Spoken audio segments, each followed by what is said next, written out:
Hello everybody. I'm going to try to speak really fast because I want to get through all these tickers so you guys know what to watch for tomorrow. So I'm trying to do no more than 1 minute per ticker.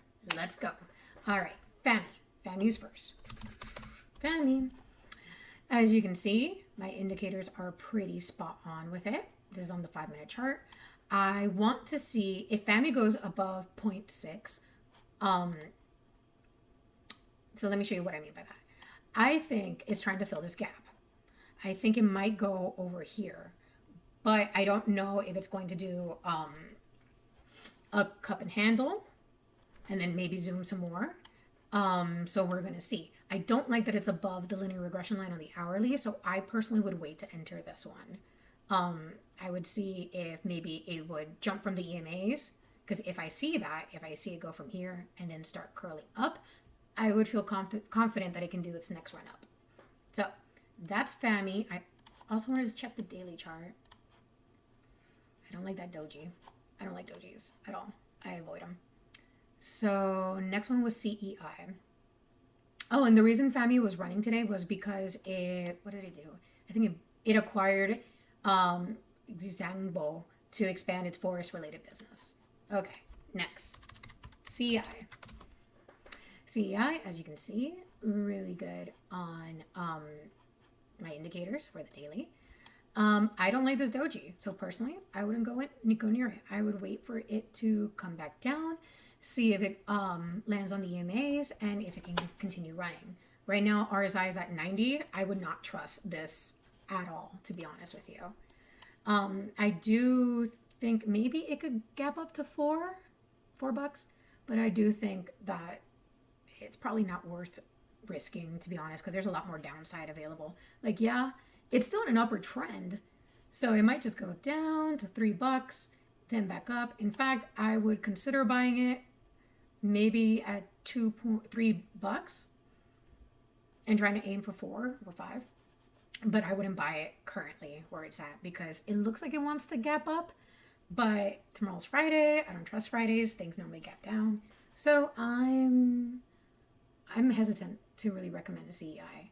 However, I do think CEI is very good for long term because it's an oil and gas stock and it's doing pretty well performance-wise. CEI, here we go. Yeah, so there's an increase in the price of oil. It's an oil stock. There you go. It's also, it had a big short flow. Oh my gosh. Yeah. 1/4 of it was shorted. Yeah. Ugh. Yikes. Okay. So that's why it boomed. I'd hate to be shorting that right now. PROG. That's the next one. I've never heard of it. PROG is jumping. As you can see, it gave a buy alert right here. Short alert, buy alert. It does a pretty good job with it. I do like that it crossed the 50-200 MA just recently. So I think this one might be one to consider holding. But what I don't like about it, you know, that it's above the linear regression line. So normally you're going to start seeing things kind of dip down. And if it bounces off the EMAs, it'll keep running. So that's what I predict for PROG. I don't like this. Not terrible on the daily. Let's see if it crosses up, and then it looks like it's about to cross up to give a buying opportunity. So let's see if it starts pushing through. I do know, at least I think I know, that this is a low float. And this one, my indicators didn't do too well on the 5-minute chart. I do think it could gap up to 1.68. I don't think necessarily that it's worth trying to buy it, just because it's already like at 1.52, but it's your call. I would try to see if I can get it when it's back at support again. I wouldn't chase this one because from what I read about it,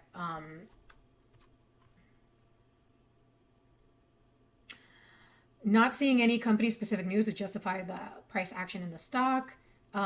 They did have good return on capital. It is a low float, if I recall correctly. It did kind of okay with earnings, but it also had a $46.25 million loss. So it did good on the capital return ratio. So I personally wouldn't go for this one. And then the next one is METX. And this one, short term, it still has a shorting opportunity. If I wanted to buy it, I would try to aim for it at the 3.4, 3.5 range. This is where I would feel comfortable buying it to see, because it looks in the short term, it is going to keep going up. Looking at the hourly, I don't like that. It's still downward trending, but it looks like it's trying to gap up, and it's right on the linear regression line. Let's see if it jumps up. If it jumps up, we could be seeing eventually a gap up all the way to 0.90 cents, but linear regression line is also trending down, so it could go all the way to 0.24. So I would, if I wanted to enter this, I would consider trying to enter at like, honestly, like 0.34. If it goes below that, I'd cut it. And let's see, on the hourly, I don't like that doji. I really don't. And normally when I see this doji, it's gonna drop. Like when you see here, it did it and then drop. Here it did it and then drop. So this one's just kind of volatile. It's not one that I would be super excited about. Let's see, METX, you're not going to give me any news about METX? Let's see, METX. Okay. Just lots and lots and lots of volume. Oh, 1000% more volume than normal. All right. Well, let's see. Personally wouldn't take it, but let's see. I would buy it here. Anything below this, like at 0.30, for sure I'd cut. Like there's no way I'd keep holding it below 0.30, because it could go all the way to 0.2. I'm not gonna do that. So just a thought. I hope this helps, and see you next time.